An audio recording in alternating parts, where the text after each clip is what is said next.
ಗೌರಿಬಿದನೂರು ನಗರದ ಸರ್ಕಾರಿ ಆಸ್ಪತ್ರೆಗೆ ಇಲಾಖೆ ಜಾಗೃತ ದಳದ ಅಧಿಕಾರಿ ಶ್ರೀನಿವಾಸ್ ನೇತೃತ್ವದ ತಂಡ ಭೇಟಿ ನೀಡಿ ಪರಿಶೀಲನೆ ನಡೆಸಿದರು.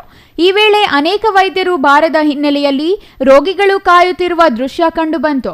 ಬಳಿಕ ಪ್ರತಿ ಕೋಣೆಗೆ ತೆರಳಿ ಚಿಕಿತ್ಸೆ ಮತ್ತು ವ್ಯವಸ್ಥೆಯ ಬಗ್ಗೆ ತಂಡ ಪರಿಶೀಲನೆ ನಡೆಸಿತು. ಆಸ್ಪತ್ರೆಯಲ್ಲಿ ದೊರೆಯುತ್ತಿರುವ ಚಿಕಿತ್ಸೆ ಹಾಗೂ ಚಿಕಿತ್ಸೆಗೆ ಹಣ ಪಡೆಯಲಾಗುತ್ತಿದೆಯೇ ಎಂದು ರೋಗಿಗಳಿಂದ ಮಾಹಿತಿ ಸಂಗ್ರಹಿಸಲಾಯಿತು.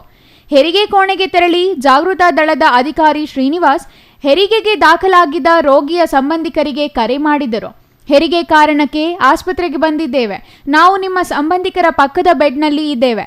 ಚಿಕಿತ್ಸೆಗೆ ಹಣ ನೀಡಬೇಕೇ? ನೀವು ಎಷ್ಟು ಹಣ ನೀಡಿದ್ದೀರಾ ಎಂದು ಪ್ರಶ್ನಿಸಿದರು. ನಾವು ಯಾವುದೇ ರೀತಿ ಹಣ ನೀಡಿಲ್ಲ, ಉತ್ತಮ ಚಿಕಿತ್ಸೆ ನೀಡಲಾಗುತ್ತಿದೆ ಎಂಬ ಪ್ರತ್ಯುತ್ತರ ಬಂತು.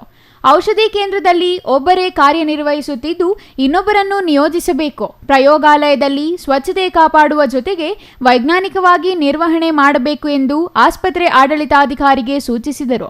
ಬಳಿಕ ಪ್ರತ್ಯೇಕವಾಗಿ ಅಧಿಕಾರಿಗಳ ಹಾಗೂ ಮುಖಂಡರ ಸಭೆ ನಡೆಸಲಾಯಿತು. ಕಟ್ಟಡ ಕಾರ್ಮಿಕರ ಸಂಘದ ಅಧ್ಯಕ್ಷ ನರಸಿಂಹಮೂರ್ತಿ ಮಾತನಾಡಿ, ಆಸ್ಪತ್ರೆಯಲ್ಲಿ ಮಾನವೀಯತೆ ಕೊರತೆ ಕಾಡುತ್ತಿದೆ. ಅನೇಕ ಮಂದಿ ವೈದ್ಯರು ನೆಪ ಮಾತ್ರಕ್ಕೆ ಇಲ್ಲಿ ಕೆಲಸ ಮಾಡುತ್ತಿದ್ದು ಹಣದ ಆಸೆಗೆ ಬಿದ್ದು ಖಾಸಗಿಯಾಗಿ ಕ್ಲಿನಿಕ್ ನಡೆಸುತ್ತಿದ್ದಾರೆ. ಇದಕ್ಕೆ ಕಡಿವಾಣ ಹಾಕಬೇಕು ಎಂದರು. ನಗರಸಭೆ ಮಾಜಿ ಸದಸ್ಯ ಚಂದ್ರಮೋಹನ್ ಮಾತನಾಡಿ, ರೋಗಿಗಳನ್ನು ಒಂದೆಡೆಯಿಂದ ಒಂದೆಡೆಗೆ ಸಾಗಿಸಲು ಅಟೆಂಡರ್ಗಳು ಇಲ್ಲ, ವೀಲ್ಚೇರ್ ಹಾಗೂ ಪ್ಯಾನುಗಳ ಕೊರತೆ ಇದೆ ಎಂದರು. ಜಾಗೃತ ದಳದ ಅಧಿಕಾರಿ ಶ್ರೀನಿವಾಸ್ ಪ್ರಕ್ರಿಯಿಸಿ ದೂರುಗಳ ಬಗ್ಗೆ ವೈದ್ಯರು ಆತ್ಮಾವಲೋಕನ ಮಾಡಿಕೊಂಡು ಕೆಲಸ ಮಾಡಬೇಕು. ಉತ್ತಮವಾಗಿ ಆಸ್ಪತ್ರೆ ನಿರ್ವಹಣೆ ಮಾಡಬೇಕು. ಜನ ನಮ್ಮನ್ನು ದೇವರ ರೂಪದಲ್ಲಿ ಕಾಣುತ್ತಾರೆ. ಆದ್ದರಿಂದ ವೈದ್ಯರು ಭ್ರಷ್ಟಾಚಾರದಲ್ಲಿ ತೊಡಗಬಾರದು, ಬೇಲಿಯೇ ಎದ್ದು ಹೊಲ ಮೇಯಬಾರದು ಎಂದು ಸೂಕ್ಷ್ಮವಾಗಿ ತಿಳಿಸಿದರು. ಸರ್ಕಾರಿ ಆಸ್ಪತ್ರೆಗಳು ಖಾಸಗಿ ಆಸ್ಪತ್ರೆಗಳಿಗೆ ಪೈಪೋಟಿ ನೀಡುವಷ್ಟು ಪ್ರಬಲವಾಗಿವೆ. ಎಲ್ಲಾ ಸೌಕರ್ಯಗಳು ಇಲ್ಲಿ ದೊರೆಯುತ್ತವೆ. ಇಲ್ಲಿನ ಆಸ್ಪತ್ರೆಗೆ ಕನಿಷ್ಠ ವಾರ್ಷಿಕ 1 ಕೋಟಿ ಅನುದಾನ ಬರುತ್ತದೆ. ಔಷಧಿಗಳಿಗೂ ಕೊರತೆ ಇಲ್ಲ. ಆಯುಷ್ಮಾನ್ ಭಾರತ್ ಆರೋಗ್ಯ ಕರ್ನಾಟಕ ಯೋಜನೆಯಡಿ ನೋಂದಾಯಿಸಿಕೊಂಡರೆ ಉಚಿತವಾಗಿ ಚಿಕಿತ್ಸೆ ದೊರೆಯುತ್ತದೆ. ಇಲ್ಲಿ ನೀಡಲು ಸಾಧ್ಯವಾಗದ ಚಿಕಿತ್ಸೆಗಳನ್ನು ಖಾಸಗಿ ಆಸ್ಪತ್ರೆಗಳಲ್ಲಿ ಕೊಡಿಸಲಾಗುವುದು. ಹಣವನ್ನು ಸರ್ಕಾರವೇ ಭರಿಸಲಿದೆ. ಆದ್ದರಿಂದ ಯೋಜನೆಯನ್ನು ಸದ್ಬಳಕೆ ಮಾಡಿಕೊಳ್ಳಿ ಎಂದು ಮನವಿ ಮಾಡಿದರು.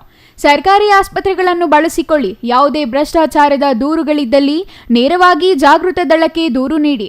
ನಿರ್ದಾಕ್ಷಿಣ್ಯವಾಗಿ ಕ್ರಮಕ್ಕೆ ಶಿಫಾರಸು ಮಾಡಲಾಗುವುದು ಎಂದು ಅಧಿಕಾರಿ ಶ್ರೀನಿವಾಸ್ ತಿಳಿಸಿದರು. ಸಾರ್ವಜನಿಕ ಆಸ್ಪತ್ರೆಯ ವೈಜ್ಞಾಧಿಕಾರಿ ಡಾಕ್ಟರ್ ಲಕ್ಷ್ಮೀಕಾಂತ್, ತಾಲೂಕು ಸಾರ್ವಜನಿಕ ವೈದ್ಯಾಧಿಕಾರಿ ಚಂದ್ರಮೋಹನ್ ರೆಡ್ಡಿ, ವೈದ್ಯರಾದ ಮುರಳೀಧರ್, ರವಿಕುಮಾರ್, ಮಂಜುನಾಥ್ ಮತ್ತಿತರರು ಹಾಜರಿದ್ದರು. Manjunath, CTV news, Gauribidanur.